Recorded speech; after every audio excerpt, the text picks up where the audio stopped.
धन धन सतगुरु तेरा ही आसरा। आप देख रहे हैं फेथ वर्सेस वर्ल्ड। मैं डॉक्टर मोहित इंसान परम पूजनीय डॉक्टर गुरमीत राम जी इंसान के अनुयायी, उनकी सोच व सच्चाई इस प्रोग्राम के माध्यम से आप सभी लोग देखते जानते व परखते हैं। तो आप सबका आज के लाइव डिस्कशन में बहुत बहुत स्वागत है जी। धन धन सतगुरु तेरा ही आसरा। संग जी, चुनाव आज खत्म हो गए हैं हरियाणा के, और हमें लगता है हमें क्या क्या सीख इस चुनाव से मिली है वो देखनी है। और जो राजनीति 2014 में शुरू की गई बीजेपी के साथ, क्या उस राजनीति का अंत अब होगा भी या नहीं होगा। तो ये एक दशक के इस दौर में बहुत कुछ हो चुका है। तो इस चुनाव से क्या क्या सीख लिया, और जो सीख लिया हो तो वापस असली दुनिया में आओ और आजमा के देखो भी जो सीखा है वो कितना कारगर है। तो आपके सामने हम यही चर्चा करेंगे। फिलहाल जो एग्जिट पोल वगैरह लोग देख रहे हैं तो चुनाव में थोड़ी रुचि रखते हैं, हरियाणा के लोग भी या बाकी या और भी जो भी लोग हैं वो चुनाव में जो रुचि रखते हैं, तो उनके हिसाब से एग्जिट पोल जो हैं, मेरे सामने जो फिगर्स आए हैं जो मैं इंटरनेट पे देख रहा हूँ, और इसमें करीब करीब 50 से ज़्यादा सीट, मतलब हरियाणा विधानसभा चुनाव में बहुमत जो है वो 45 सीट का होता है। तो 50 सीटें तो कम से कम लगभग हर न्यूज़ चैनल वाले कांग्रेस को दिखा रहे हैं। कांग्रेस की सरकार बनेगी या नहीं बनेगी, या जो भी है चैलेंजिंग रहेगा, क्योंकि खींचतान चलती रहती है राजनीति में। अब हम इस सब से बाहर निकलें और असलियत पहचानने की कोशिश करें। क्या है कि सबसे पहले समझो भी, मान लीजिए कांग्रेस की सरकार बन गई, तब क्या करेंगे? आपको क्या लगता है कि कांग्रेस आएगी और आते सार वो हजूर पितई के मामले उठाएगी, वो मैनेजमेंट के मामले उठाएगी, या प्रदेश में और बहुत सारे मामले हैं उन्हें उठाएगी भी? क्यों वो डेरा में इंटरेस्ट दिखाएगी? क्यों वो डेरा मैनेजमेंट को जेल में डालेगी? क्या वो इतनी ईमानदार होकर आएगी कि वो रिश्वत का पैसा बिल्कुल नहीं लेगी? कि ऐसा नए नेता तो कोई मैदान में आए नहीं हैं, पुराने ही नेता हैं लगभग सारे, जो 2014 से पहले थे। तो उसमें कितने सारे ईमानदार थे, कितने का अच्छे, कितने के बुरे थे, वो सब सबके सामने है। लेकिन परिस्थितियां आपको समझनी है, हमें समझनी है कि है क्या। कांग्रेस के आने के बाद कुछ होगा ये कुछ ज़रूरी नहीं है। ये निर्भर किस पे करता है? हमारी अपनी गतिविधि पे, हम कितने इंटरेस्टेड हैं। अगर कांग्रेस से ही सब कुछ हल होना है तो फिर हजूर पिताजी को, कांग्रेस के लोगों को मित्र बनाना चाहिए था। डेरा सच्चा सौदा की संगत की क्या आवश्यकता थी? तो क्या कहावत बोलते ना, हिम्मत करे अगर इंसान तो सहायता करे भगवान। हम जिस दौर में हैं, जिस परिस्थितियों को जी रहे हैं, ये परिस्थितियां ना तो राजनीतिक हैं ना सामाजिक हैं, ये आध्यात्मिक हैं। और आध्यात्मिक परिस्थितियां आम दुनिया से बिल्कुल अलग होती हैं। मतलब क्या? उदाहरण के तौर पे अगर आप उदाहरण समझे तो जब सिख लड़ाई लड़ते थे मुगलों के खिलाफ, उस टाइम की चुनौतियां अलग तरह की थी। जब मुगलों के खिलाफ लड़ाई लड़ते थे उस समय एक शख्स हुआ करते थे, भक्त हुआ करते थे, उनका नाम था भाई कन्हैया। कन्हैया नाम से एक भक्त हुआ करते थे। वो ऐसे भक्त थे कि दुश्मन की सेना, मतलब जिन सिख जिन सैनिकों को जख्मी करते थे ना, भी अपने युद्ध, मान लो लड़ाई चल रही है सिखों और मुगलों के बीच में, अब सिख जिन सैनिकों को जख्मी करते थे, भाई कन्हैया जी उन्हीं सैनिकों का उपचार भी करते थे, उनको पानी भी पिलाते थे, खाना भी खिलाते थे। क्यों? दोबारा ठीक होकर फिर वो सिखों से लड़े। क्या इसलिए? मतलब दुश्मनी किससे है? दुश्मन कौन? दुश्मनी क्या? क्या हमारी दुश्मन बीजेपी है? क्या हमारी दुश्मन बीजेपी की सोच है, या बीजेपी का प्रतिनिधित्व है, या फिर नेतृत्व कह सकते हैं, या बीजेपी में मोदी और अमित शाह हैं?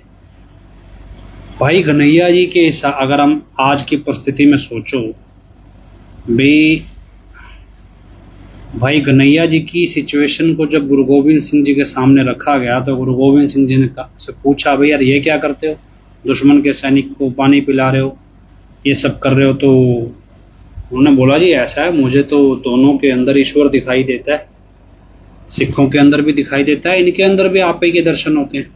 तो मुझे थोड़ा ही पता है भी इनको उपचार देना है या नहीं देना, मेरे लिए तो सब आपके बच्चे हैं, मैं तो इसलिए इन सब की सेवा में लगाऊं। मेरे लिए तो ये पीड़ित लोग हैं, दुखी लोग हैं, कष्ट में हैं, इनकी मैं सेवा कर रहा हूँ। तो मतलब असल रूहानियत के मतलब को समझने वाला कौन था? जो असली शिक्षा है आध्यात्मिक दुनिया की, वो भाई घनैया ने समझी। वो कोई मतलब नहीं था भी मेरा दोस्त कौन है, दुश्मन कौन है। हम जिस जद्दोजहद से निकल रहे हैं ना, ये जद्दोजहद रूहानियत, सामाजिकता और समाजवाद कह सकते हैं, और राजनीति, ये सबका मिक्सचर है, और ऊपर से अपराध और जोड़ लो। हम इसमें उलझे हुए हैं, और इस उलझन में हमें ये समझ नहीं आ रहा कि हमारा कर्तव्य क्या है, धर्म क्या है। आज कांग्रेस की सरकार बन जाए तो क्या हमारे कर्तव्य अब जागृत होंगे, या पहले से जो थे वही रहेंगे, या प्रयास उसी दौर में उसी तरह से चलते रहेंगे? ये सारी चीजें आपको समझनी है।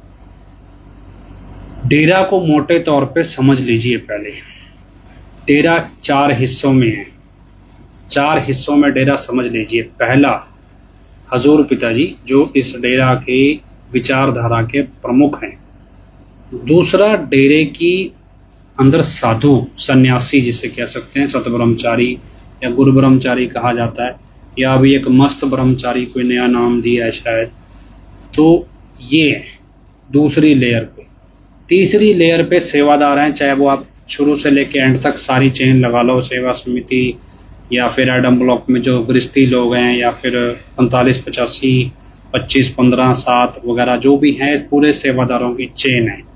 एक तरह से हायरार्की है, कंट्रोल है, कुछ भी कह लो। तो ये एक सिस्टम है तीसरी लेयर पे। चौथी लेयर पे हैं हम लोग, साध संगत। अब इस पूरे चुनाव में क्या हजूर पिताजी का रत्ती भर भी कोई फायदा हुआ है? इस पूरे चुनाव में हमें दिखाया गया अभी पैरोल, और ये पैरोल 2 साल से दिखाई जा रही है।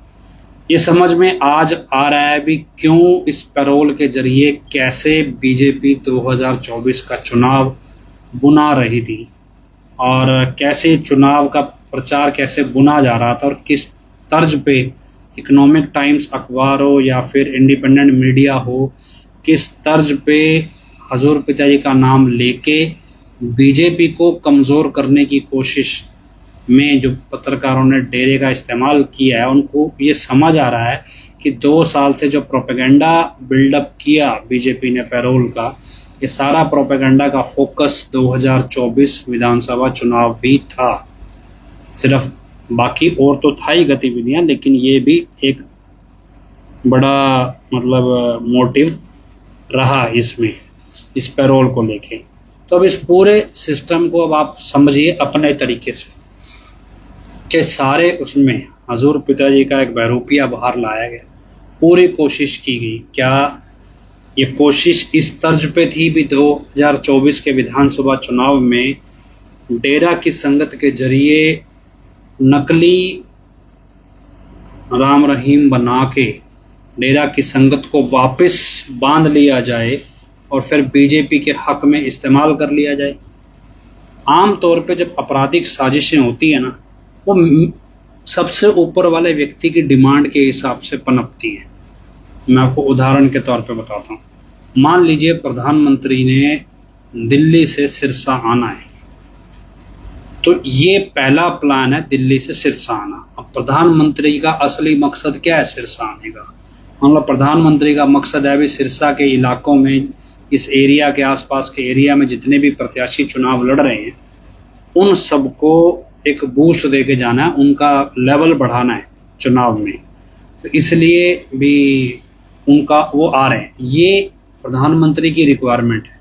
अब मान लो निचले लेवल पे जो विधायक है या जो चुनाव लड़ रहा है भाजपा से, अगला प्लान वो बनाएगा कि भाई अच्छा ये प्लान है तो अगला प्लान मैं बनाता हूँ, मैंने किस किस बंदे को मिलवाना है, कौन हेलीकॉप्टर से उतर के जब उतरेंगे प्रधानमंत्री तो उसको फूलों का गुलदस्ता देगा, कौन मंच के ऊपर कौन सी कुर्सी पे बैठेगा, किस किस को मिलवाना है, किसका हाथ हाथ मिलवाना है, किसी को दूर से मिलवाना है, कैसे किसको इशारा कराना है, ये सब चीज़ें प्लानिंग उसके बाद पनपती चली जाती हैं अलग अलग रूप में।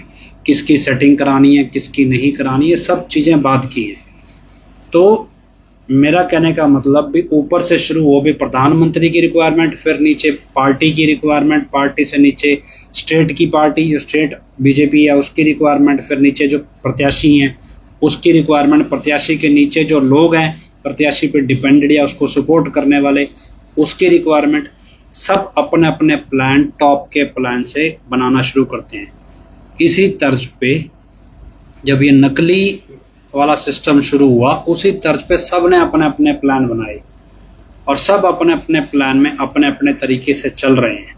बीजेपी की क्या रिक्वायरमेंट है, इसके बराबर अकाली दल की रिक्वायरमेंट क्या है, एसजीपीसी की रिक्वायरमेंट क्या है, बाकी डेरों की रिक्वायरमेंट जो डेरा के खिलाफ रहते हैं उनकी क्या है, ये स्टेट बीजेपी की क्या है, प्रत्याशियों की क्या है, डेरा की संगत की क्या है, मैनेजमेंट की क्या है, आरएसएस की क्या है, इस सब की अपनी अपनी रिक्वायरमेंट इसके ऊपर ओवरलैप होती चली गई।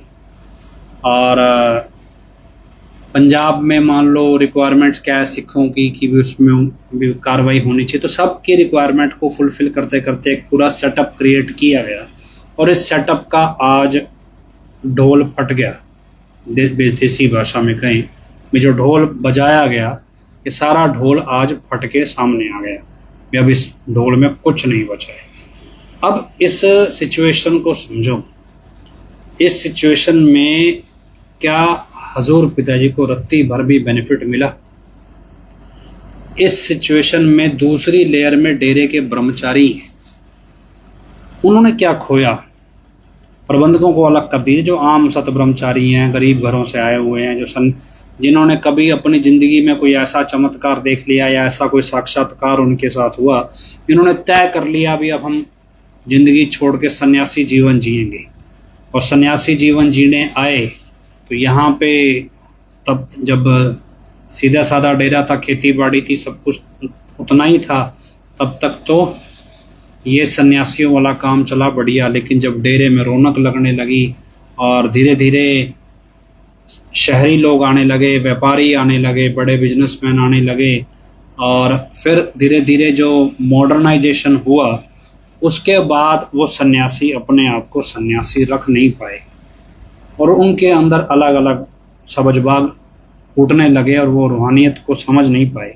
लेकिन क्योंकि हम जैसे लोग उन्हीं से बहुत कुछ चीज़ें सुनते थे, चमत्कार सुनते थे, डेरे की गतिविधियां जानते थे, पिताजी के बारे में कहानियां सुनते थे, इसलिए हमारी निगाह में वो एक बड़े रूहानियत के ज्ञाता बन गए और हम उन्हीं को एक तरह से अपना ट्यूशन वाला मास्टर बना लिया। अभी अब पिताजी के इस वचनों का मतलब हमें समझ में नहीं आया, जरा आप बताना भी क्या मायने हैं। हमने फिर धीरे धीरे उनको खबरी बना लिया, अभी चलो डेरे की खबरें ले लिया करेंगे। तो एक एक करके डेरे के साथ अपने अपने, जिसको पैसा चाहिए था वो दुकानदारी करने आ गया, जिसको राजनीति चाहिए थी वो वोट मांगने आ गया, सब अपने अपनी ज़रूरतों पे आए। ऐसे में ब्रह्मचारी ना तो ब्रह्मचारी ही रहे, व्यभिचारी बन गए, क्योंकि अब मन हावी होने लगा तो फिर व्यभिचारी बन गए। फिर व्यभिचारी बन गए तो पैसा दिखने लगा, जब कि चौधरी बनने लगे जब ब्रह्मचारी। मतलब जिन लोगों के बाल बच्चे नहीं हैं, जिनका परिवार नहीं है, जिनको समाज की जानकारी नहीं है, वो लोग अब धीरे धीरे क्या हुआ, पैसों के पीछे दौड़ने लगे। अपने रिश्तेदारों को सेट कराना है, अपने घर के बच्चे जो उनके भाई बहनों के बच्चे हैं उनकी शादियां बड़े घरों में करानी, इन सब चीज़ों में उनकी अपना इंटरेस्ट पैदा हो गया। और धीरे धीरे हर व्यक्ति का अपने अपनी समिति, अपना अपनी सेवादार की जो एरिया, सेवा का एरिया था, उन्होंने अपने अपने दायरे बांध लिए। हमें लगता है ये वाला ब्रह्मचारी हमें सब कुछ सही बताएगा। तो अब ये दौर ऐसा आया, इस दौर में सब उलझ गए तो क्या भी सबकी रूहानियत धरी धराई रह गई। और ये एक परीक्षा का दौर इसे हम कह देते हैं, भी एक ऐसा परीक्षा का दौर जिस दौर में सारे ब्रह्मचारी, चाहे वो सुमेर, जैसे आपने जो डेरे के ग्रंथ पढ़े होंगे, तो डेरे के ग्रंथ में एक महत्वपूर्ण भूमिका सुमेर बाई है 7 नंबर कमरे में आपने कभी उनको देखा हो, एक लाठी लेके चलते हैं, बुजुर्ग से हैं, थोड़ा दिव्यांग हैं, मतलब 3 टायर वाले ई रिक्शा, उस पर ट्राईसाइकिल पे चलते हैं और फिर वो लाठी लेके चलते हैं, आके बैठते हैं, बुजुर्ग से हैं। अभी पता नहीं वो जीवित हैं या नहीं है, लेकिन आप उनको माना जाता है डेरा में कि वो बहुत ज्ञानी व्यक्ति हैं और बहुत रूहानियत का ज्ञान रखती हैं। आपने कभी किस्से सुने होंगे पूर्ण मुर्शिद का दर वगैरह, तो वो भी उन जैसे लोग ही लिखते हैं। इसके अलावा फिर पवन खान जी जैसे जो डेरा में हजूर पिताजी के पाठी रहे, बराबर बैठते थे स्टेज पे, ऐसे ऐसे लोगों को मतलब ज्ञानी समझा गया, बड़े लेवल का। लेकिन अब ये परीक्षा का दौर ऐसा आया क्योंकि सबके अपने अपने स्वार्थ जुड़े थे, सब अपनी अपनी हस्ती से जुड़े थे। उसके अलावा और भी कई बुजुर्ग ब्रह्मचारी जो थे भी, वो सब ऐसी स्टेज पे आए कि अभी सारे चक्रव्यूह में घिर के रह गए। अब या तो उनको भाई गनैया बनना था कि चुपचाप रूहानियत के रास्ते में सबका भला मांगना, सबका भला करना था, या फिर जो क्षत्रिय सिख थे भी शस्त्र उठा के गुरु के आदेश के अनुसार बुराई दुश्मन से लड़ना था। वो आज के शस्त्र क्या है, अदालतें हैं, लोकतंत्र है, अलग तरह के शस्त्र हैं। तो उस टाइम राजतंत्र होता था, मतलब उनको उन हथियारों से लड़ना था। अब ना तो वो भाई गनैया वाले कॉन्सेप्ट पे ही रहे, ना ही वो क्षत्रिय सिखों वाले कॉन्सेप्ट पे रहे, तो किस कॉन्सेप्ट पे रहे। तो परीक्षा का दौर जब आया तो इस दौर में सबकी रूहानियत धरी धराई रह गई। तो जो ज्ञान पेलने वाले थे, जो ग्रंथों इतने इतने ग्रंथ लिखने वाले थे, और पूर्ण मुर्शिद का दर आप पढ़ो, वो हजूर पिताजी का लिखा हुआ नहीं है, वो सुमेर भाई जैसों का लिखा हुआ है। तो ऐसे ऐसे ग्रंथ लिखने वाले जो लोग थे, कहाँ चली गई उनकी रूहानियत की समझ? कैसे उन्होंने मतलब उन्होंने कभी हजूर पिताजी की सीरत को जाना ही नहीं। अब तीसरे स्टेप पे आओ, ये तो सतब्रह्मचारियों का हाल हुआ, ये ऐसा ही बहनों का हाल हुआ, सतब्रह्मचारी बहनों का, गुरु ब्रह्मचारी का। उसमें क्या था कि जो गुरु ब्रह्मचारी बहनें आई, वो उस दौर में आई जब उन्होंने अपनी पढ़ाई पूरी कर ली, उनको नौकरी नहीं करनी थी क्योंकि वो बंधना नहीं चाहते थे, उनको शादी नहीं करनी थी, वो पारिवारिक जिम्मेदारियों में नहीं जाना चाहती थी। उन्होंने डेरा को एक सन्यासी के तौर पे नहीं पकड़ा, एक अपॉर्चुनिटी के तौर पे पकड़ा। जैसे आज के दौर में आपको मॉडर्न शहरों में ऐसा मिलेगा जहाँ पे सिंगल वर्किंग लेडी होती है, मतलब लेडी है, वो अकेला पैसा कमा रही है, रह रही है, उसको शादी कराने में कोई इंटरेस्ट नहीं है, वो अपनी ज़िंदगी अपने टर्म्स पे जीना चाहती है। ऐसे ही सिंगल वर्किंग आदमी भी मिल जाएंगे आपको जो शादी नहीं कराते, पैसा कमाते हैं खूब और अपने टर्म्स पे जीते हैं। तो ऐसे बहुत से लोग मिलेंगे बड़े शहरों में, दिल्ली जैसे शहरों में, मुंबई जैसे शहरों में। तो उस तर्ज पे अब उनका ना तो कोई रिश्ता होता है, ना उनको रिश्तों की जिम्मेदारियों का एहसास होता है, ना उनको रिश्तों की पवित्रता का पता होता है। तो उनके लिए जो सिंगल वर्किंग बंदे होते हैं, उनको कोई भी लड़की पसंद आ गई या लड़की को कोई भी लड़का पसंद आ गया, अपने हिसाब से 6-7 महीने साल साथ में गुजारा, फिर अलग रहने लगे। तो इस तर्ज पे चलते हैं। ऐसी अंग्रेजों की दुनिया भी काफ़ी हद तक, जो आप जाओगे अमेरिका, इंग्लैंड में, वहाँ भी ऐसा है, बस वहाँ क्या है, थोड़ा उसको कानूनी शेप भी दी गई है। तो ये सारे जो ब्रह्मचारी बहनों का, खासतौर पे गुरु ब्रह्मचारी बहनों का हाल इस तर्ज पे हुआ भी। उन्होंने इस सिंगल वर्किंग लेडी और एक डेरे को एक स्कोप के तौर पे देख लिया जहां उनके ऊपर कोई जिम्मेदारी भी ना हो और वो अपनी मर्जी की जिंदगी जी सकें, मर्जी की जगह घूम सकें, कपड़े पहन सकें, दोस्ती कर सकें, अय्याशी कर सकें। तो ये सब चीज़ें लागू हुई खासतौर पर गुरु ब्रह्मचारी बहनों पे भी और भाइयों पे भी। और क्योंकि बहुत सारों को हमने अपनी आंखों से भी देखा भी, ये सब गलत चीज़ों में पड़े हुए ब्रह्मचारियों का तो ये हाल हुआ। तीसरे तर्ज पे आओ, सेवादार। अब जो सेवा समिति वाले थे या पक्की समितियों वाले थे या फिर ब्लॉक लेवल पे, जिला स्तर लेवल पे, राज्य स्तरीय पे, इन सब ने क्या किया? इन सब ने हुक्म बजाया। इन्होंने कभी ये जानना ही नहीं चाहा कि हुक्म क्या होता है, वचन क्या होता है। पिताजी बोलते हैं भी माइक है हम, मतलब आप पिताजी को एक माइक समझ लो भी, ऊपर से भगवान बोल रहा है और पिताजी माइक है, उनमें से आवाज़ निकल के बाहर आ रही है। पिताजी का जो मुंह है वो स्पीकर है, ऊपर से भगवान बोल रहा है और स्पीकर से आवाज़ आ रही है। तो पिताजी अपने आप को कितनी बार हमने सत्संग में सुना भी, हम तो माइक हैं, वचन तो मालिक कर रहा है, हमारे जरिए कहलवा रहा है। मान लो तो फायदा है, नहीं मानो तो नुकसान। तो क्या है कि वचन किसके थे? ईश्वर के। सुनाता कौन है? संत। यहां क्या था? वचन किसके? पता नहीं। सुनाए किसने? ब्रह्मचारियों ने, प्रबंधकों ने। किसको? समितियों वालों को, ब्लॉक लेवल या 85 मेंबर, उन्होंने हमें सुना दिए। संत का वचन तो रहा ही नहीं ना, बीच में गैप आ गया। तो पिताजी ने बोला भी वचन जो इंसानियत की सेवा के हिसाब से हो उसमें तो वचन जायज है, उसमें चलो मानो सबकी भी मिलके इंसानियत की सेवा करनी। लेकिन हमें क्या कहा गया? बसें फूक दो, सरकारी दफ्तर फूक दो, रिश्वत का पैसा देना है, अफसरों को पैसा दो, पैसा डेरे में खत्म है, पैसा दो, वकीलों को करोड़ों रुपया फीस देनी है, वकील दो। आपको लगता है भी जिन करोड़ों रुपए के वकील जो हैं वो कुछ कर रहे हैं? वो हैं तो कौन है? क्या आपने कभी कोर्ट में अपने लिए वकील किया? अगर आपने अपने लिए वकील कभी किया हो तो आपको पता होगा कि वकील कितना पैसा लेते हैं। और अगर हाई कोर्ट और सुप्रीम कोर्ट के वकील किस चीज का पैसा लेते हैं, अगर आपका केस कभी हाई कोर्ट गया होगा तब आपको ये समझ में भी आएगा भी किस चीज का पैसा लेते हैं वो। ऐसा नहीं है कि आप वकील लोगे तो वो इतना पैसा लेगा ही लेगा। डिपेंड करता है आपका केस कैसा है, आपके केस में कितना दमखम है, किस तरह से उस केस में आपको रिलीफ चाहिए, हर चीज मायने रखती है। तो ये सब चीजें हैं। अब हमारे सामने जो परिस्थितियां रखी गई वो क्या रखी गई? रूहानियत में एक तरफ हमें दिखाया गया भी हमको भाई मंज बनना है, भाई कन्हैया की तरह सोचना है, मतलब सब में ईश्वर देखना है, सबसे प्रेम करना है, उसके बाद सब कुछ लुटा देना है गुरु के ऊपर, कुर्बान कर देना है। और दूसरी तरफ हमारे को दिखाया गया क्षत्रिय सिखों वाला पैटर्न कि भाई हम लड़ेंगे। किससे लड़ेंगे? कभी सिखों से लड़ेंगे, फिर किससे लड़ेंगे? कभी सरकार से लड़ेंगे। क्यों लड़ेंगे?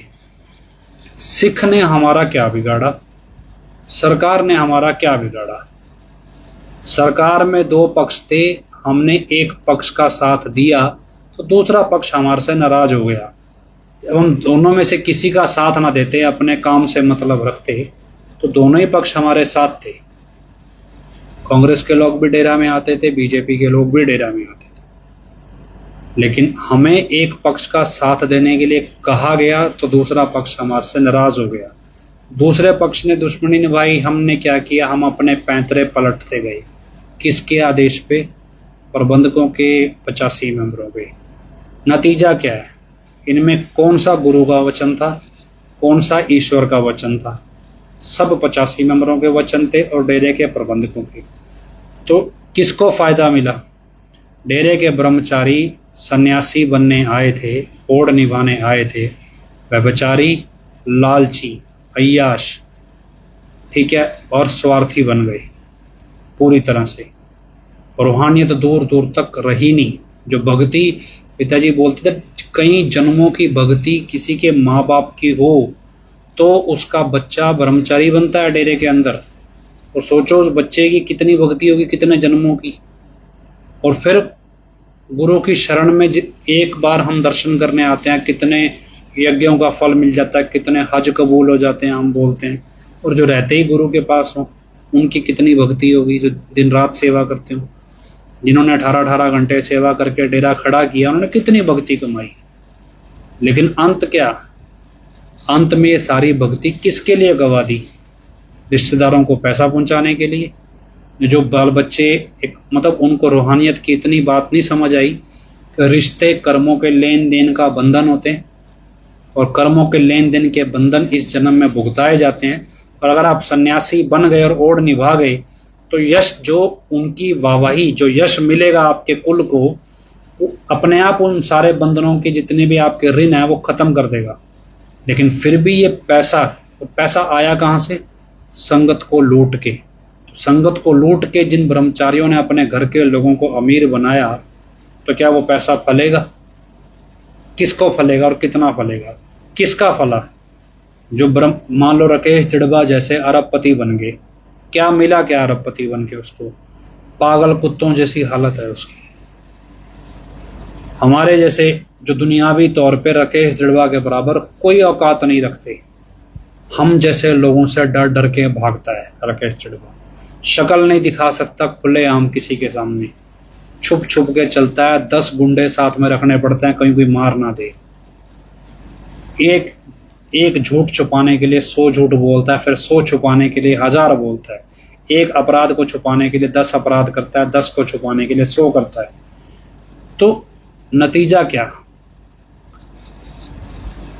क्या निकला लास्ट में? तो वापस आओ भी, हजूर पिताजी का तो कोई बेनिफिट हुआ ही नहीं सारे तामझाम से जो हमने बनाया।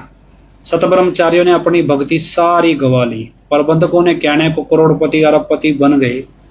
नतीजा ये भी कुत्तों जैसी हालत है, भी किसी के सामने आ नहीं सकते, किसी के सामने मुंह नहीं दिखा सकते, किसी को अपने मुंह से ये नहीं कह सकते भी हम प्रबंधक हैं, वरना सामने वाला गालियां निकालता है कि तुम जैसा घटिया आदमी कोई नहीं।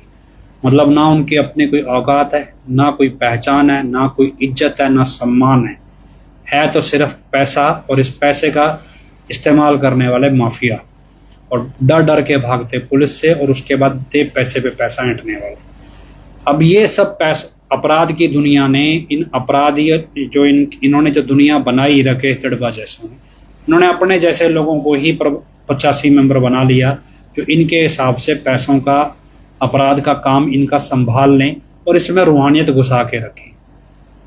जो औरतें घर से बेघर थी, मतलब जिनके तलाक हो गए, जो अपने घर में बिना मतलब हावी हैं, जो अपने घर के परिवार की, बुजुर्गों की, घर के ससुराल वालों की सुनती नहीं है, जिनका तलाक हो गया है, जो विधवा हैं, इन सारी औरतों का ग्रुप बनाया गया, या फिर वो जिनके डिवोर्स करा दिए गए, तलाकशुदा हैं, तो इन सब का एक ग्रुप बना दिया गया और हमारे सामने 45 मेंबरों के रूप में या 85 मेंबरों के रूप में परोस दिया गया। आज मैं 3-4 बूथ पे गया जहां जहां चुनाव हो रहे थे, आप यकीन मानो इतनी बेशर्मी से ये सारी औरतें वहां खड़ी हैं, बेशर्मी से, और क्या कर रही हैं? अभी किसी का लॉकेट पहना हुआ है उसके पीछे पड़ जा रही, ये नहीं देख रही भी वो आदमी है और हम उनके लिए पराई स्त्री हैं।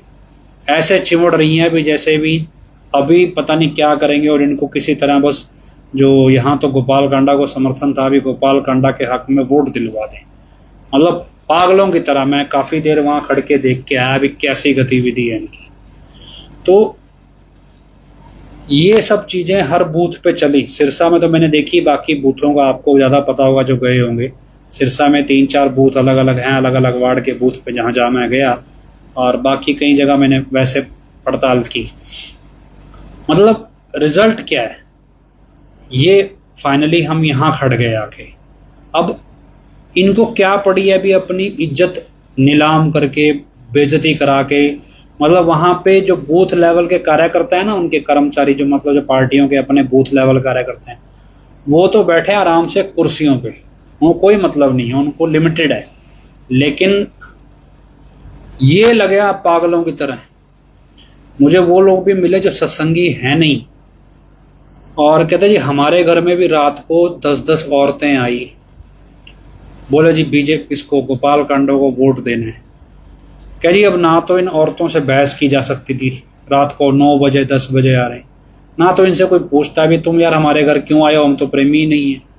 लेकिन बेशरम होकर चल रहे हैं भी, और कोई ना कोई जानकार साथ में ले आती हैं। अच्छे घर की औरतें रात को 9-10 बजे इस तरह से किसी नेता का प्रचार करती नहीं घूमती बेगाने घरों में। सत्संगियों के घरों में जाए तो भी समझ में आए, अनजान लोगों के घरों में। तो ये परिस्थिति थी आज। संगत को क्या मिला इस सबसे? अब इस सबसे संगत को क्या मिला? ना तो पिताजी का क्या हुआ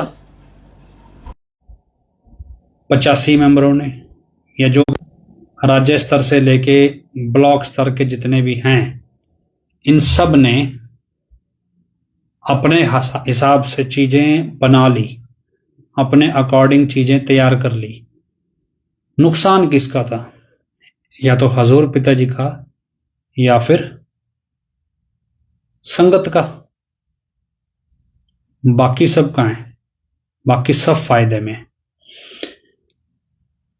कल रात देखो, कानून के दायरे में खबरें बहुत अलग अलग होती हैं, लेकिन सामाजिक जो चर्चा होती है ना, गलियारों में जो चर्चा चलती है। कल की खबर थी ये सिरसा के गलियारों में कि डेरा की मैनेजमेंट को 15 करोड़ रुपया दिया गया सिर्फ एक हलके का, एक प्रत्याशी ने। कौन से हलके के कौन से प्रत्याशी ने दिया ये कहेंगे तो फिर विवाद बन जाएगा, तो सिर्फ इतना ही समझिए आप। एक हलके के एक प्रत्याशी ने 15 करोड़ रुपया दिया कि भैया मेरे पक्ष में वोट दिलवाओ। उस 15 करोड़ को कितने लोगों ने बांटा पता नहीं। क्या ये पैसा संगत को दिया गया? किसके लिए लिया वो 15 करोड़? कहां लगेगा? किसकी जेब में जाएगा?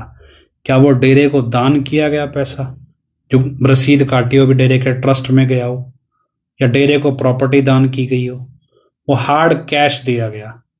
संगत के साथ उल्टा है कि भाई हमने पैरोल करवाई है और इसकी मोटी रिश्वत दी है, उल्टा पैसा दो।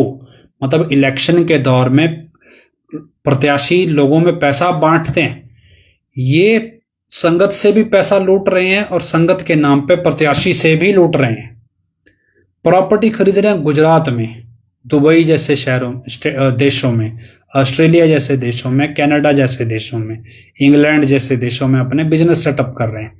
जहां जहां से जितना इन्वेस्टमेंट करके वहां की पीआर मिल सकती है। जैसे क्या है, क्योंकि इनको नए नए अपराध के तरीके आते हैं, भी हम इतना इन्वेस्टमेंट करके यूरोप की पीआर ले लेते हैं। जिस दिन लगेगा भी अब भीड़ पड़ी तो नीरव मोदी विजय माल्या बनने में हमें देर नहीं लगेगी, इतना इन्वेस्टमेंट किया वो वहां क्या दे ही देंगे। और दूसरा, अगर ऐसे बहुत सारे देश हैं जहां पे एक मोटा इन्वेस्टमेंट करने के बाद आपको वो पीआर दे देते हैं, तो इस तरह से हर बड़ा अपराधी इस तरह का बैकअप रखता है कि कब इस देश को छोड़ के भागना पड़े पता नहीं। तो ये पैसा विदेशों में इन्वेस्ट हो रहा है और बड़े स्केल पे हो रहा है, और लगभग हर बड़े प्रबंधक का पैसा इन्वेस्ट हुआ है। ये पैसा वहां जा रहा है, न तो संगत की जेब में जाता है ना डेरे के ट्रस्ट में जाता है। और डेरे को तो दान लेने का कोई कॉन्सेप्ट ही नहीं है भी डेरा इस तरह से दान ले। डेरे में दान का पैसा तो वैसे भी नहीं आता है। दान का पैसा तो समाज भलाई कार्यों के लिए होता है।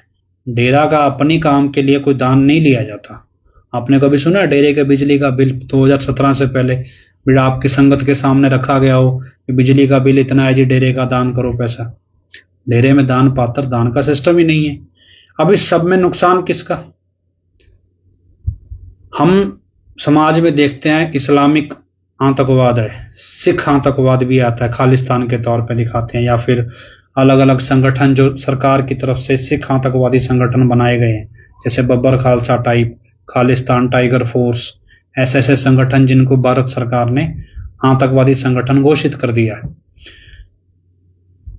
ये आतंकवादी क्यों है? क्या इनकी शिक्षा भी तो गुरु ग्रंथ साहिब से ही आती है? या मुसलमान जो हैं उनकी शिक्षा सबकी कुरान शरीफ से आती है?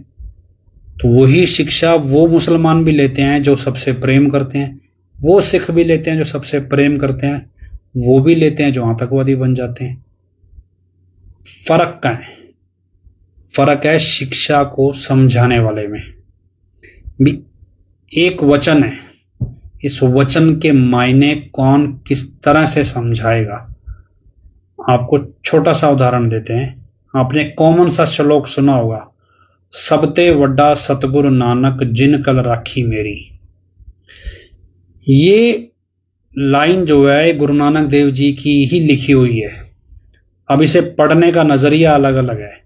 सबते वड्डा सतगुरु नानक जिन कल राखी मेरी, ये ऐसे पढ़ते हैं आज के लोग। मतलब सबसे बड़ा सतगुरु नानक भी, गुरु नानक देव सबसे बड़ा सतगुरु है और वही हमारी लाज रखता है। लेकिन जब इसको आध्यात्मिक नजरिए से देखो भी, अगर ये वाक्य गुरु नानक देव जी ने खुद लिखा है तो क्या वो अपने आप को सबसे बड़ा सतगुरु के रूप में प्रस्तुत कर रहे हैं? क्या वो इतने अहंकारी हैं?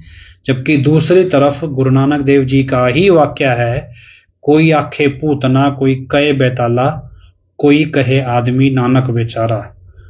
मतलब कोई गुरु नानक देव जी कहते हैं भी कोई मेरे को भूत कहता है, कोई मेरे को बेताल बोलता है, कोई, लेकिन मैं तो एक आम आदमी हूं और लोग पता नहीं मेरे को भूत बेताल क्या क्या बोलते हैं।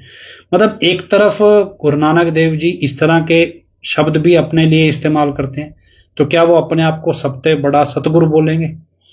नहीं, इसको पढ़ने का नजरिया अलग अलग है। ये कविता की फॉर्म में, श्लोक की फॉर्म में। इसी वाक्य को दोबारा पढ़ो, सबते वड्डा सतगुर, अब यहां पे लगा दो कोमा, सबते वड्डा सतगुरु। गुरु नानक देव जी बोल रहे हैं भी सबसे बड़ा सतगुरु होता है नानक। नानक यहां पे राइटर है। नानक जिन कल राखी मेरी, गुरु नानक देव जी कहते हैं भी सबसे बड़ा सतगुरु होता है। गुरु नानक देव जी बतौर राइटर हैं, यहाँ पे लिखारी हैं, मतलब लेखक हैं, ना कि अपने आप को सबसे बड़ा सतगुरु प्रस्तुत कर रहे हैं। इतने सी चीज में कोमा कहां लगेगा या रुकना कहां पे है, वाक्य बदल गया। ऐसी एक वाक्य आपने सुना होगा, जो तो प्रेम खेलन का चाओ, सिर धर तली गली मेरी आओ।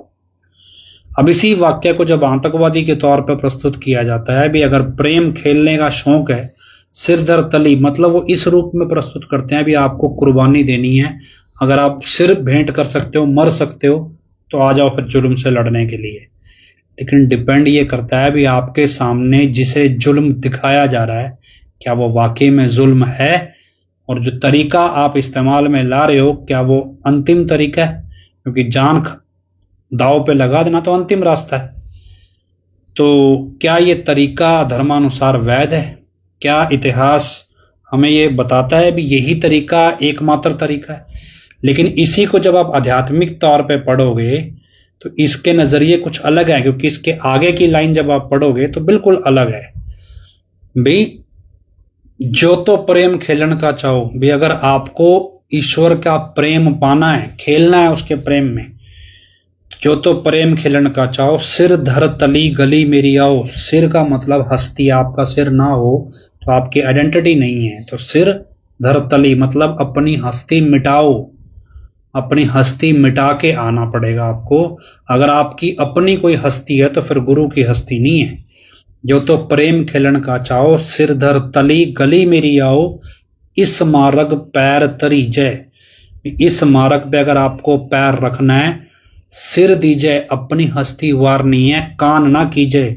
कान मतलब क्या है? किसी दूसरे की नहीं सुननी होती, अपनी हस्ती गुरु को सौंप के गुरु के अनुसार चलना होता है, कान लगा के किसी दूसरे की नहीं सुननी होती। अब यही चीज जब वो आतंकवादी के तौर पे प्रस्तुत करते हैं तो कैसे प्रस्तुत करते हैं? भाई अपना कुर्बानी देनी है, आ जाओ, जो जो कुर्बानी देगा सामने आ जाओ। कि मायने पता है कुर्बानी के क्या है? कुर्बानी दी नहीं जाती, कुर्बानी गुरु के द्वारा ली जाती है उस व्यक्ति की जो अपनी हस्ती मिटा के गुरु की शरण में आता है। लिल्ली इंसान जैसे लोग होते हैं। कुर्बानी ली जाती है, कुर्बानी दी नहीं जाती कभी भी। ये आपको अच्छी तरह पता होना चाहिए। इतिहास में आप कह रहे हैं कि लहू लगा के शहीदी देना, तो हम इस सारे दौर में अब कहां आके खड़े हो गए? आप अपने आप को परख के देख लीजिए, आप कहां खड़े हैं भाई। क्या मिलेगा? अब कांग्रेस आ जाएगी तो क्या उसके पैर पकड़ेंगे? अध्यात्म की दुनिया क्या है? आपने चाह लिया तो गुरु आपके लिए इस ब्रह्मांड को पलटने की क्षमता रखता है, अगर आपका प्रेम सच्चा है। इस समय पे मैं आपको कुछ किस्से सुना नहीं सकता अभी, कि अभी वो गड़े उतरेंगे नहीं आपके तो। लेकिन बहुत सारे किस्से हमने ऐसे देखे जहां पे आपको समझ ही नहीं आएगा कि गुरु आपका सारा काम करके चला भी गया, और आपको अगर आप उसको मतलब संयोग के तौर पे देखोगे तो आपको वो संयोग लगेगा, अगर आप उसको चमत्कार के तौर पे देखोगे तो आपको हर कदम पे वो चमत्कार भी दिखेगा। लेकिन क्या है, अपना अपना नजरिया होता है। अगर मन हावी होता है तो हर चीज बाय चांस लगने लगती है, भी संयोग है, इत्तेफाक है। लेकिन जैसे हम आपराधिक साजिश में बोलते हैं, भी एक से दूसरा इत्तेफाक हो जाए तो वो इत्तेफाक नहीं है, वो साजिश होती है। इसी तरह एक से दूसरा बाय चांस हो जाए तो ये बाय चांस नहीं है, ये गुरु करता है वास्तव में। लेकिन क्या है कि गीता में, भगवत गीता में एक चीज है ना, विफल की इच्छा के बिना किया गया कर्म ही फलता है रूहानियत में। मतलब कभी भी टारगेट सेट करके कर्म नहीं किया जाता रूहानियत में। मैं कहूँ भी हमें कांग्रेस जिता देंगे तो पिताजी आ जाएंगे, टारगेट सेट नहीं होता कभी भी हम ये कर देंगे तो ये हो जाएगा, नहीं। फल की इच्छा के बिना किया गया कर्म हमारा कर्तव्य है, धर्म के रास्ते पे चलते चले जाना। सोचना नहीं है भी हमें इसके बदले में मिलेगा क्या। तो यूं ही नहीं ना, बिना मांगे मोती मिले, मांगे मिले ना भीख।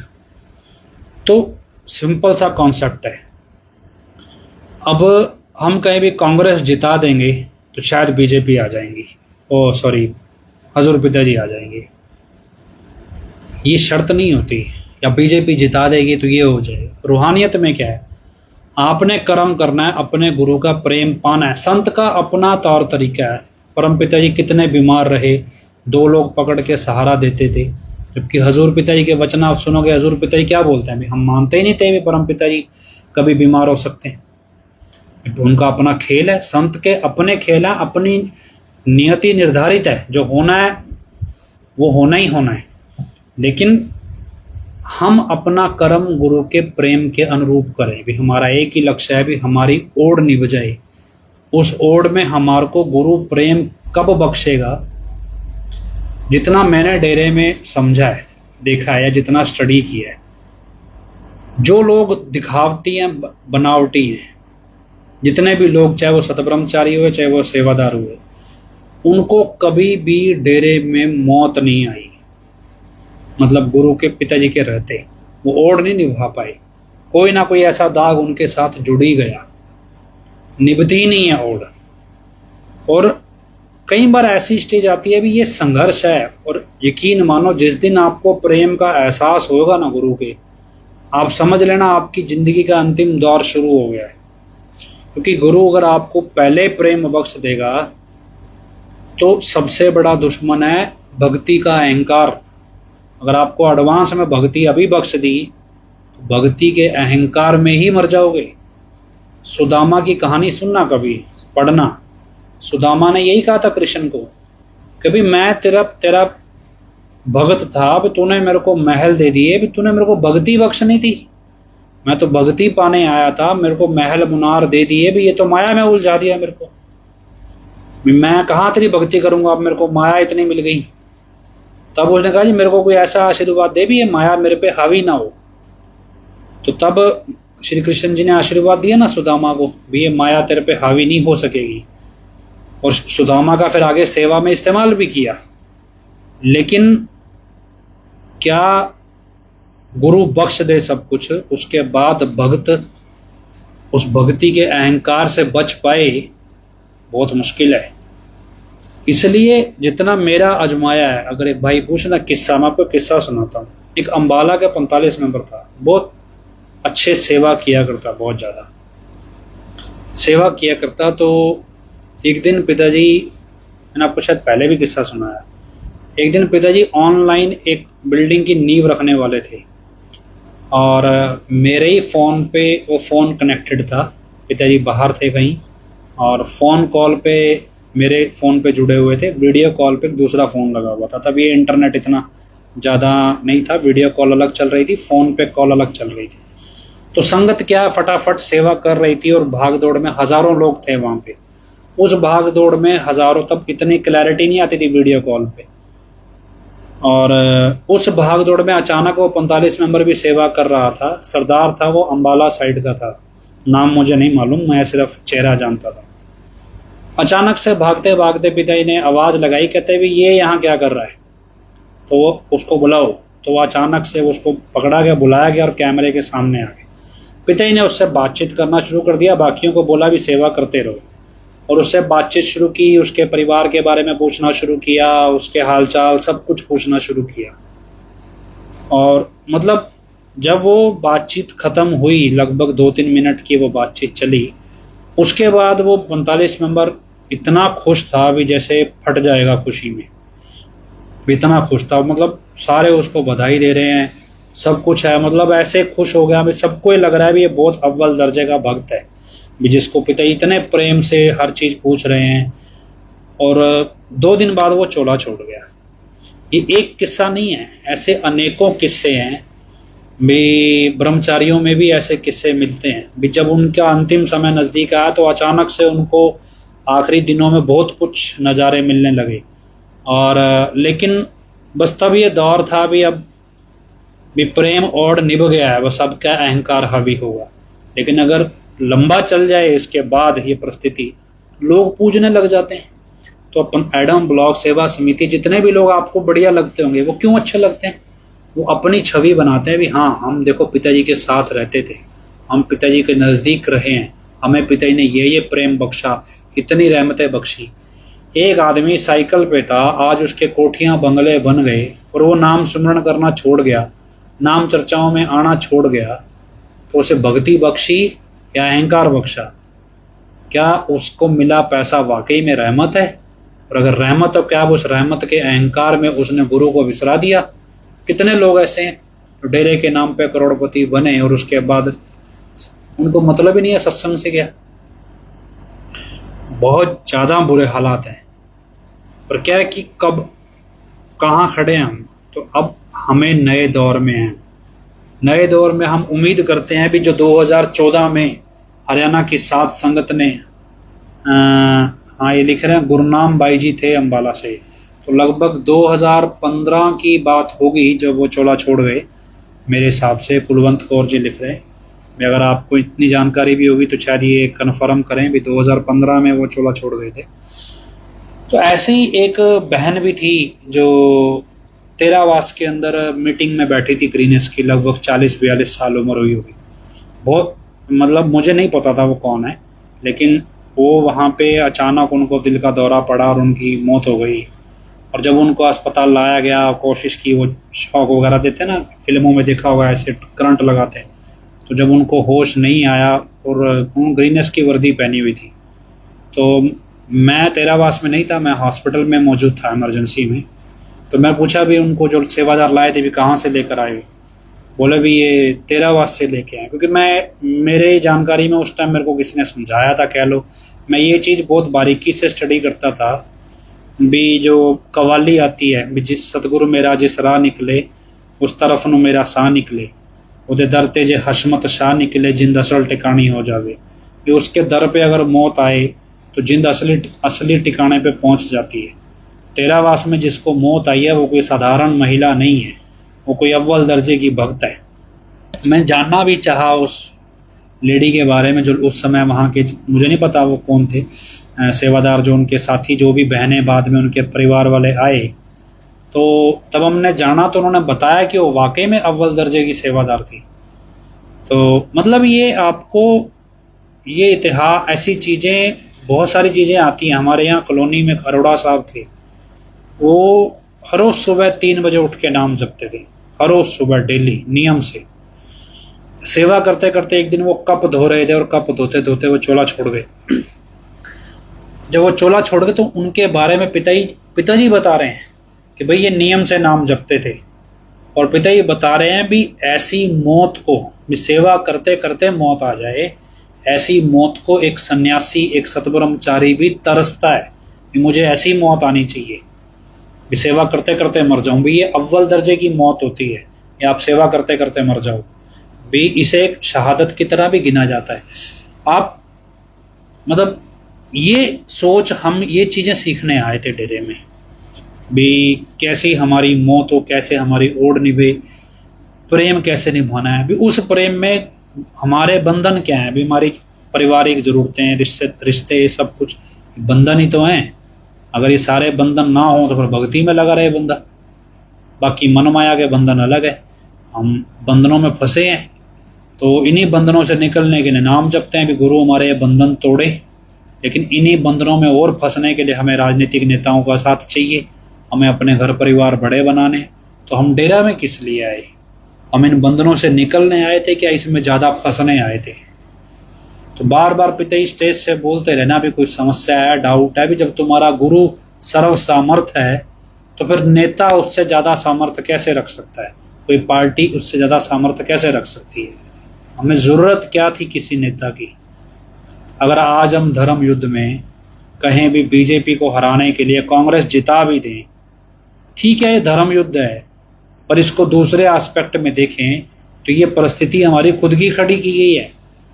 पिताजी की वजह से नहीं हुई, ये हमने अपनी बेवकूफियों से खड़ी की है।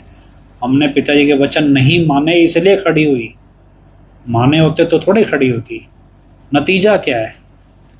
क्या आपको लगता है भी बीजेपी हजूर पिताजी को बाहर निकालेगी? हर एक नेता को पिताजी से एक ही तो सबसे बड़ा खतरा है भी, अगर ये व्यक्ति चुनाव लड़ेगा तो हमारी कुर्सी खा जाएगा। सिंपल सी बात है, एकमात्र खतरा सबको यही है भी जिस तर्ज पे इसके साथ हर जाति धर्म का व्यक्ति जुड़ जाता है, और अगर ये व्यक्ति राजनीति में उतर जाए तो हमारी कुर्सी बचेगी कहां? तो क्या कांग्रेस चाहेगी? तो हम किस दौड़ में हैं? क्या हम कांग्रेस को ये यकीन दिलाएं कि हमारे गुरुजी राजनीति में नहीं आएंगे, या फिर अपनी गलती सुधारें, इस राजनीति से हमेशा के लिए पीछा छुड़ा लो? हमेशा के लिए कुछ नहीं है इसमें।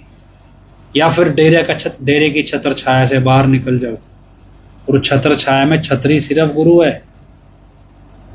नतीजा क्या? उनको एक प्रत्याशी ने एक हलके से 15 करोड़ दिया, और उन्होंने एक पार्टी से नहीं लिया। अभी चिट्ठी आई, एक हमने चिट्ठी शेयर की है ना, ये चिट्ठी की हैंडराइटिंग उन सारी चिट्ठियों से मिलती है जो चिट्ठियां सुनारिया जेल से जारी हुई 2020 से। तो ये चिट्ठी किसने लिखी और वो चिट्ठियां किसने लिखी? वैसे ही सिग्नेचर है, वैसे ही स्पेलिंग मिस्टेक है जैसी उसमें होती थी, वही लहजा है भाषा का जो उसमें चिट्ठियों में होता था और इसमें। तो अगर ये चिट्ठी फर्जी है तो सबूत क्या है भी ये फर्जी है? यही बात हम उसमें बोल रहे थे भी वो चिट्ठी असली कैसे है और ये चिट्ठी फर्जी कैसे है। अगर ये चिट्ठी पैरोल के दौरान लिखी गई तो उसमें जेलर की स्टैंप आ नहीं सकती, तो फिर ये चिट्ठी फर्जी साबित करो और वो चिट्ठी असली साबित करो। दोनों तरफ से फंस गए। मतलब क्या है? अब आपके सामने खुद ही है ना, और आपको क्या लगता है ये वैसे ही आ गई ये चिट्ठी? जिसने भी ये चिट्ठी लिखी, क्यों डेरे की मैनेजमेंट ने, डेरा के प्रबंधकों ने, डेरा के प्रवक्ता ने, जो अपने आप को सुप्रीम कोर्ट का वकील कहलाता है, सुप्रीम कोर्ट की बार एसोसिएशन का मेंबर बनने के बाद जो ये घोषणा करता है कि मेरी जिंदगी का सपना था सुप्रीम कोर्ट का वकील बनना, तब जब उसे ये नहीं पता कि लोअर कोर्ट के कंज्यूमर फोरम में एप्लीकेशन कैसे भरी जाती है, और वो व्यक्ति सुप्रीम कोर्ट के सिर्फ वकील बनने का सपना देखता था, वहां पे केस लड़ने का नहीं। वो चलो डेरे का प्रवक्ता है, क्या वो क्यों इस चीज पर स्पष्टीकरण नहीं दिया गया भी ये चिट्ठी फर्जी है? क्यों ऐसे लोग जो अपनी बहनों को अपनी गर्लफ्रेंड बना के प्रस्तुत करते हैं लोगों के सामने, वो लोग पिताजी के बिहाफ पे स्पष्टीकरण दे रहे हैं कि भी पिताजी ने इस चिट्ठी का खंडन किया है, और फिर वो ही लिखेंगे कि ऑफिशियल चैनल के अलावा किसी और की माननी नहीं है। मतलब हम एक ऐसे घटिया लोगों के बीच में हैं, या घटिया सोच के दायरे में हम इससे बाहर निकलना ही नहीं चाहते। कब तक लड़ेंगे इन गधों से? हम अपनी सोच उठा नहीं सकते, कौन बांध रहा हमें? ये सिचुएशन हमारे सामने है। अभी चिट्ठी है नहीं ना, किसी ने विरोध किया। इससे पहले इकोनॉमिक टाइम्स में खबर छपी कि डेरा में किस तरह से मैसेज सर्कुलेट हुआ। दैनिक जागरण में खबर छपी कि कैसे हनीप्रीत से लेके डेरे की संगत तक किस चेन से मैसेज पहुंचता है। उन्होंने पूरा पैटर्न लिखा और बिल्कुल सही भी था। वो पंजाबी जागरण में खबर छपी है। मतलब आप सोचो भी, क्या पत्रकारों को चीजें दिख नहीं रही? सबको सब कुछ पता है। जब डेरे की संगत की प्रायोरिटीज राजनीति से जुड़ी हैं, तो पत्रकार भी हमारी भाषा को, हमारी सोच को उसी रूप में प्रस्तुत कर रहे हैं ना। क्या मिलेगा? गोपाल कांडा कौन है सिरसा में? एक व्यापारी है जो अरबपति है, जो एक समय पे आज से 2 दशक पहले जूते की दुकान चलाता था, कैसे अरबपति बन गया। मुझे लगता है उसके पास पैसा कम है, लेकिन डेरा की मैनेजमेंट के पास उससे कई गुना ज्यादा है। फिर भी डेरा की मैनेजमेंट उससे पैसा ऐंठती चली जा रही है। फिर जब वो पावर में बैठ जाएगा, फिर वो कोई दबाव बनाएगा, फिर वही पैसा वो डेरे की मैनेजमेंट से वापस ऐंठना शुरू कर देगा। ये लेन देन चल रहा है। संगत को लूटना जारी है। अभी हमें पैरोल करानी है, हमें बेल करानी है, हमें केस लगाना है। ये सिर्फ इसलिए है भी ये धंधा चलता रहे। और क्योंकि एक मसला और है डेरे का जो मेरे सामने आया था, उस मसले में भी ऐसा ही था कि उनका मुखिया की डेथ हो गई और कैसे उस डेथ को राजनीतिक तौर पे बुनाया गया और कैसे उस ट्रस्ट के अंदर बंदर बांट आज तक चल रही है, सारे चंदे की चल रहा है। तो बहुत सारी चीजें हैं। ये एक और नई चीज मैं आपको बताता हूं जो अभी बहुत गंभीर स्थिति है आज की सिचुएशन में।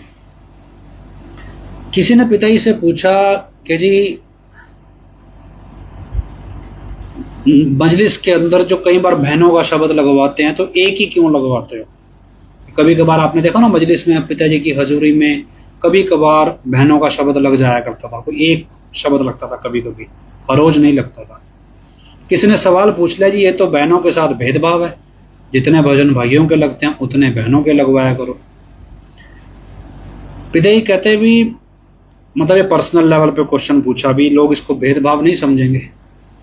पिताजी ने कहा, बेटा जो भगवान ने औरत बनाई ना, महिला बनाई है, इसका स्वभाव चंचल है, आकर्षित करने वाला है और ये कुदरती है। ये मतलब उसका अपना स्वरूप नहीं है स्त्री का, मतलब ये कुदरत ने ही दिया है। उसका स्वभाव अपने आप ही, उसके जो कर्म है, मतलब वो कुछ भी करेगी तो अगर पुरुष उसको गौर से देखेगा तो उसकी तरफ आकर्षित होगा। ये उस कुदरती है, मतलब ये कोई वैसे नहीं है। और ये चीज बाइबल में भी लिखी है और इसमें कुरान शरीफ में भी लिखी है, मैंने दोनों जगह पढ़ी है। ये कुदरती गुण दिया गया है क्योंकि ये इसलिए है कि वो सहानुभूति के लिए भी है, लेकिन इसमें जब मन हावी होता है तो स्त्री के ऊपर पुरुष का मन हावी हो तो वो दूसरे तर्ज पे भी चला जाता है, वचन तोड़ने पे। एक पैटर्न चल रहा है, आप सोशल मीडिया पे देखें, आमतौर पे हम डेरे में देखते हैं कोई आस्था में बैठता है, अभी सिर पे दुपट्टा रख के बैठते हैं, फिर अपना शरीर ढक के बैठते हैं। महिलाओं को ये इजाज़त दी जाती, मतलब हिदायत दी जाती है। डेरे में भी नियम था भी आप स्लीवलेस कपड़े पहन के नहीं आएंगे, खास तौर पे जो यंग लड़कियां होती थी, तो ऐसा कपड़ा ना पहनो जो बिना मतलब दूसरों को उत्तेजित करे। और मतलब ये एक स्वभाव है, इसलिए हिजाब, घूंघट वगैरह ये सब चलन में आए थे, पर्दे में मिस्त्री को रखा जाता था। लेकिन ये कुदरती गुण है। अब इस कुदरती गुण में मन और माया का प्रभाव रहता है।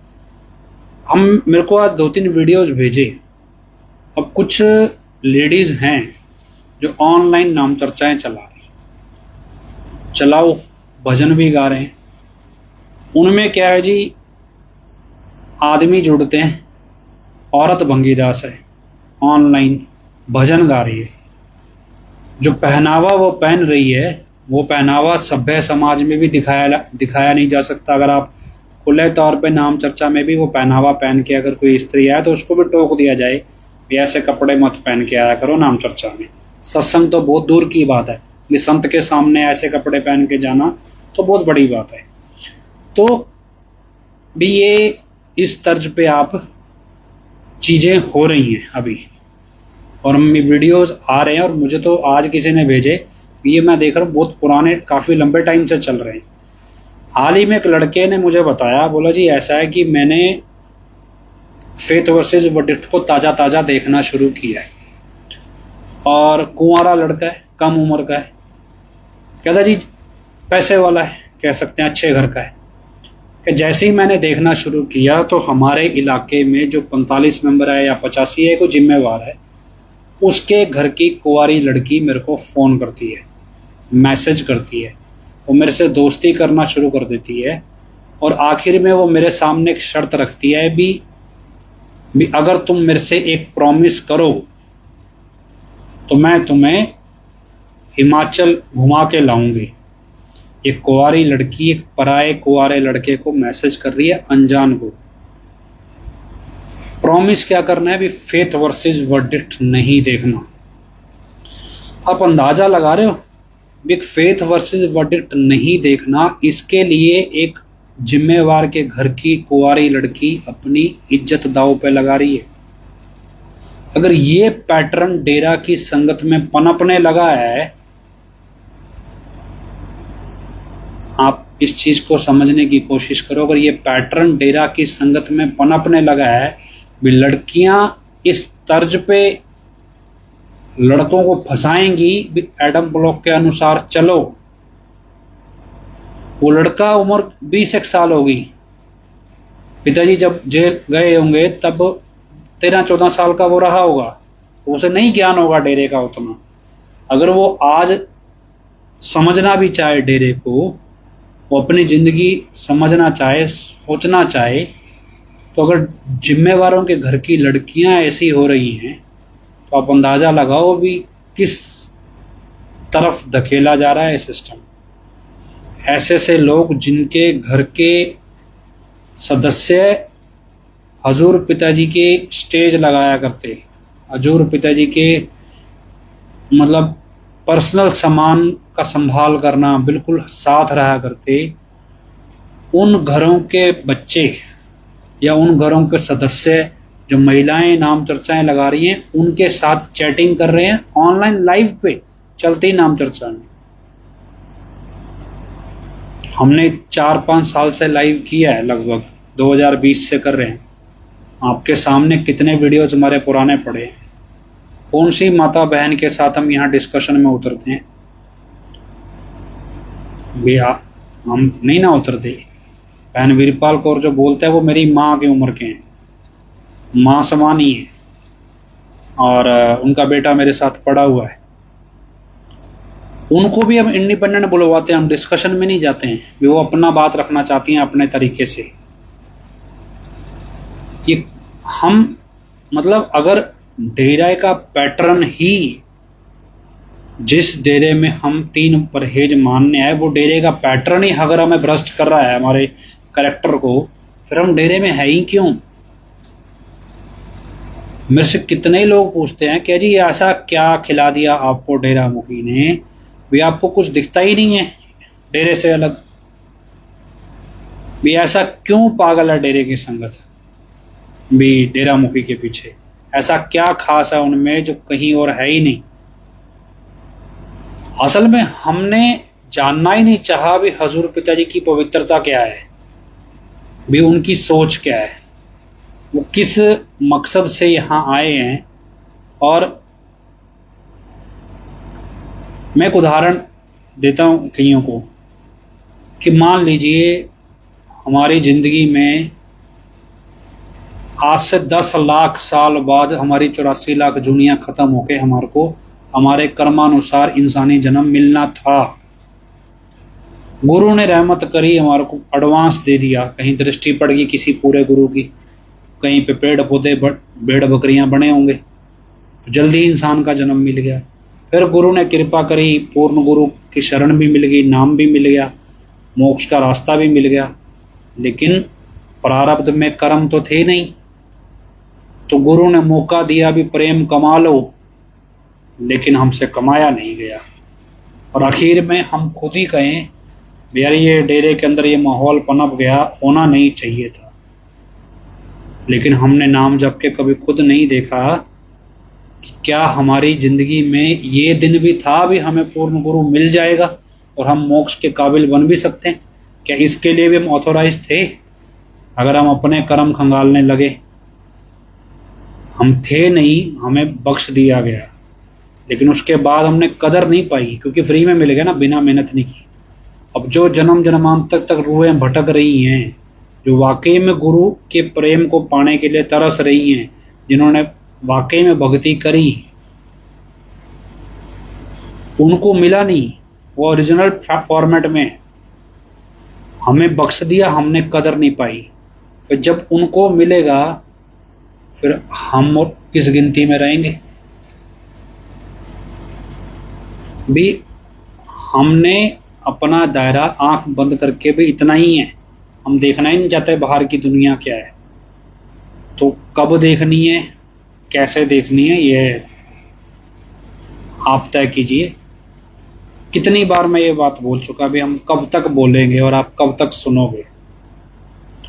मान लो मैं बोल भी रहा हूं, यहाँ पे कई लोग लगे हुए हैं बहस करने कमेंट में, समझ आ जाएगा आपको भी कितना कि सिंसियर होगा कोई भी कि हम बोल भी रहे तो किसके लिए। ऐसे ऐसे लोग मेरे को मिलते हैं जो कट्टर खालिस्तानी सोच रखते हैं। वो मेरे से सवाल पूछ लेते हैं मेरी बात बोले में भी, आपके इस वक्तव्य में यहाँ हमें कमी दिखाई देती है, यहाँ आपकी सोच लॉजिक से बाहर हो जाती है। वो लोग जो कट्टर खालिस्तानी हैं वो तो हमारे को इतने गौर से सुनते हैं और वो हमारी बारीकियां, हमारी कमियां भी पकड़ते हैं और फिर हमसे पूछ भी लेते हैं। जिस संगत के पीछे हम बहस कर रहे हैं, मगजमारी कर रहे हैं, अभी हम इस सोच को दुनिया तक पहुंचाना है, उनको फर्क ही नहीं पड़ता इन सबसे। अभी क्या है, चिट्ठी आई, फर्जी थी क्या असली थी क्या नकली थी, लगे हुए हैं बहस करने, ना जी फर्जी है ये है। वो कोई मतलब इनको अपनी जिंदगी से भी, हमारी जिंदगी बर्बाद हो रही है। और जो असल चेतना हमने रूहानियत की दुनिया में आके डेरा में सीखी, वो चेतना हमने खो दी। वो कोई मतलब नहीं है सबसे। उनको इतना मतलब है भी हमें अपनी बात बस साबित करनी है, सिद्ध करनी है। आज तक उनको पूछ लो भी डेरे का प्रबंधक कौन, नाम नहीं बताएंगे किसी का। एक ब्लैक होल है, उसमें से पर्ची फेंकी जाती है, जो उठा लेगा बस यही हुक्म है। किसने दिया, कैसे आया, कोई मतलब नहीं। कब भागे, कैसे भागे, कहां भागे, उनके पास कमी थोड़ी है। आज 4 खत्म हो जाएंगे, उन्होंने जिम्मेवारी की पोस्ट से हटा के नयों को बिठा देना है। कब तक लड़ते रहोगे? किस किस से लड़ोगे, किस किस से बहस करोगे, किस किस के पोस्टों पर जाके कमेंट करोगे? आप अपनी सोच को बांध पा रहे हो? आप अपनी सोच को डिफाइन कर पा रहे हो भी रूहानियत है क्या? और हमने इस 7 साल में सीखा क्या? इस चुनाव से हमें समझ में क्या आया है? किसी के पास एनालिसिस? हमने जो मगजमारी करी इस 1 महीने में चुनाव प्रचार के दौरान, इससे क्या सीखने को मिला? सिवाय किसी को नीचा दिखाया या कमजोर दिखाया, भी कुछ सीखा भी? जो सीखा है क्या हमारे पास आउटपुट है? हमें पता है हमने क्या सीखा है? क्या वो किसी आपके कोई नोट्स हैं जिंदगी के, भी जिंदगी की ये चीजें हम सीख रहे हैं उसको नोट करते चलें, या फिर आप अपनी जिंदगी में धारते चले? तो जब जिंदगी संवारनी नहीं है, जद्दोजहद में लगे रहना है, लड़ाई में लगे रहना है, हमारा संघर्ष तो हमारा ओर निभाने के लिए है। किसी को जबरदस्ती झुकाना थोड़ी है भी हम ये साबित कर दें भी वो गलत है। हम तो सवाल के फॉर्मेट में है भी जिसको गुरु बना के प्रस्तुत कर दिया भी ये हमारा गुरु है, भी इस व्यक्ति को तो हमसे भी कम ज्ञान है। जब 2007 में सिखों ने क्या किया, सिख प्रतिनिधि जो थे वो गांव में क्या डेरा के प्रेमियों को पकड़ के ना भी तुम गुरुद्वारे में आओ, तुम्हारे गले में सरोपा पाएंगे। तो एक बंगीदास था एक गांव का, वो गुरुद्वारे में चला गया, बोला जी मैं भी सरोपा लूंगा, बस मेरी एक शर्त है। बोलो जी क्या? कि जी मुझे वो व्यक्ति मेरे गले में सरोपा पाए जो मेरे से ज्यादा गुणवान हो, जिसके अंदर मेरे से ज्यादा गुण हो, मैं उस व्यक्ति से सरोपा लेना पसंद करूंगा। अब जौन सा व्यक्ति गांव का उसके सामने आए, वो उसका कच्चा चिट्ठा गिर दे उंगलियों पे। करते करते पूरे गांव में कोई व्यक्ति ऐसा मिला ही नहीं भी जो ऐसा हो भी जो मतलब इतना मजबूत हो अपने गुरु प्रेम में कि वो उसके गले में सरोपा डाल सके। तो ये आप आत्मविश्वास, मतलब ये नहीं कि उसका अहंकार है, ये उसका आत्मविश्वास है कि जो मेरे गुरु ने मेरे को शिक्षा दी है, जो गुण सिखाए हैं, वो कोई और नहीं सिखा सकता। ये आत्मविश्वास क्या पिछले 7 साल में हमारे अंदर आया है? हमने क्या सीखा? हमारा गुरु दूर हुआ तो क्यों हुआ? क्या हमने वो कमियां अपने में से दूर कर ली? क्या हमने लगा लिया अंदाजा भी हमारे में ये कमियां थी? नहीं करी। आज गलती कर रहे हैं, कल फिर सोच रहे हैं, फिर परसों गलती कर रहे हैं, फिर अगले दिन फिर सोच रहे हैं। अगर हमारे में कोई फर्क आया ही नहीं 7 साल में, पर हमने किया क्या? किस मुंह से हम एक्सपेक्ट करते हैं भी हमें गुरु मिल जाएगा? क्यों मिलेगा? क्यों एक्सपेक्ट करते हैं भी कांग्रेस आएगी, मैनेजमेंट पे कार्रवाई करेगी और काम हल हो जाएगा? तो क्यों? थोड़े दिन पहले एक भाई था, उसके सामने, मुझे लगता है हमारा टाइम काफ़ी हो गया, फिर भी एक लास्ट बात है।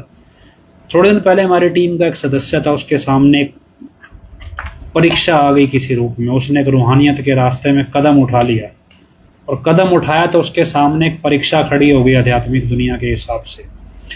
और परीक्षा में वो धर्म संकट में आ गया भी मैं करूं क्या? मेरा रिश्ते हैं, समाज है, सब कुछ है, और ऐसी स्थिति में फंसा, समझ नहीं आया भी कदम उठाऊं कि ना उठाऊं, क्या करूं क्या ना करूं। तो उस परिस्थिति में चर्चा चल पड़ी भी क्या करना चाहिए। मसला ये भी, अगर ये रिजल्ट हमारे डिस्कशन का निकला, कभी अगर ये समझ आ रहा है, पहली बात तो गुरु खेल खेले शिष्य को समझ ही नहीं आता, लेकिन अगर फिर भी इस चीज का एहसास हो रहा है कि हमारे सामने परिस्थितियां जो हैं वो एक परीक्षा के दौर में हैं और गुरु हमारी परीक्षा ले रहा है, और उसके बाद अगर हमें ये सोचना पड़ रहा है कि इस परीक्षा में पास होएं या ना होएं। परीक्षा पहली बात ली उसी की जाती है जो तैयारी करता है खुद को, जो खुद के साथ लड़ रहा है, खुद के साथ संघर्ष कर रहा है, खुद की बुराइयों से रोज लड़ रहा है, अपने आप को सुधारना चाहता है। परीक्षा उसी की होगी, दूसरे की थोड़ा ही होगी जो सुधारना ही नहीं चाहता। तो जब पता चल रहा है भी ये परीक्षा हमारे सामने आ गई, तो सोचने का टाइम भी लगे कि भी इस परीक्षा में क्या करना चाहिए। सीधा भी गुरु वाला रास्ता आंख बंद करके अपना लेना चाहिए। लेकिन क्या है, अगर सोचना पड़े तो यहां क्यों किंतु परंतु वाला काम है। और ये हमने उस भाई के साथ हुई घटना में एक चीज सीखी। कहते हैं समझदार व्यक्ति वही तो दूसरे से भी सीखे, अपनी गलतियों से ना सीखे, दूसरे की गलती से भी सीखे। हमने उस भाई की परिस्थिति से चीज सीखी, कभी परीक्षा आएगी तब जब सुधारने का प्रयास खुद को करोगे, वरना तो आएगी ही नहीं। अगर आपके सामने नहीं आई तो आपकी अपने आप से, अपने मन से लड़ाई है ही नहीं। होगी तो परीक्षा 100% आएगी। और आएगी किस रूप में आएगी? अगर आपको समझ आ रहा है यहां मेरे सामने धर्म संकट है, तो मुझे गुरु वाला रास्ता चुनना है बस। और अगर आएगी तो आपको पार करनी है, और आपको समझ आ रही है तो ये भी गुरु की कृपा है भी आपको ये समझ आ रहा है भी ये रूहानियत की परीक्षा है। और इस चीज से हमने समझा भी, अगर हमारे सामने परीक्षा का दौर नहीं आ रहा तो क्या हम अपने आप को सुधारने की कोशिश नहीं कर रहे? क्या हम उठना नहीं चाहते खुद से? और हमारे सामने तभी ना परीक्षा आएगी। पहली क्लास की तैयारी करोगे, पहली क्लास की परीक्षा आएगी। 5वीं की करेंगे तो 5वीं की आएगी, 10वीं की करेंगे तो 10वीं की। हम तैयारी करेंगे तो उस तौर पर परीक्षा भी आएगी, और फिर हमको बहुत कुछ सिखा के भी जाएगी। गुरु की रहमत, गुरु की कृपा, गुरु की छत्र छाया का एहसास भी कराएगी। तो ये सारी चीजें आप अपने आप से सोचो कि आपके सामने परिस्थितियां कैसी हैं। क्या परिस्थितियां आपने अपने अनुकूल चुनी है, या वाकई में आपने परीक्षाओं का सामना किया है? अगर किया है तो बहुत अच्छी बात है, और आगे के लिए, अगली क्लास के लिए तैयार करें। तो भी अपनी आप हमें अगली क्लास पार करनी है। तो ये सारी चीजें अपने आप से टटोलनी है, जद्दोजहद नहीं है। हम किसी को अपनी सोच मनवाना नहीं चाहते। हमारी इस लड़ाई इसी चीज से है। फेथ है, हमारा विश्वास है, और ये विश्वास का आधार है। जब तक हम लोगों को ये समझा नहीं पाएंगे कि हमारे आधार की मजबूती क्या है, मजबूती यही है कि जब परीक्षा के दौर में हमने गुरु वाला रास्ता चुना तो हम औरों से बेटर बन गए। परीक्षा आई नहीं सामने और सिचुएशन हमारे अनुकूल है, या हमें लगता था भी एडम ब्लॉक के रास्ते में हमें हस्ती नहीं मिलेगी और यहाँ हमने अलग हस्ती बना ली। अगर ये हमने सोच लिया तो फिर ये तो हमारी अपनी हस्ती बनाने की दौड़ है ना, ये रूहानियत कहाँ है। मैं आपको ये नहीं है कि मेरे को सुधारवाद की लहर पड़ी है कि मैं आपको समझाऊं कि भाई मैं समझाऊंगा तो शायद संगत समझ जाएगी, मेरे को ज़्यादा ज्ञान है। मेरी लड़ाई मेरी अपने आप से है। मेरा गुरु मेरे को जो समय समय में वचन कर गया, मैं तो वो पूरे कर रहा हूँ। मेरा गुरु बोल गया भी मेरे बच्चे बताएंगे भी हम क्या चाहते हैं, हम कोशिश कर रहे हैं बताने की। जब मेरे को पता चलता है भी मेरे को लोग बोलते हैं भी आप यहाँ पे गलत हो,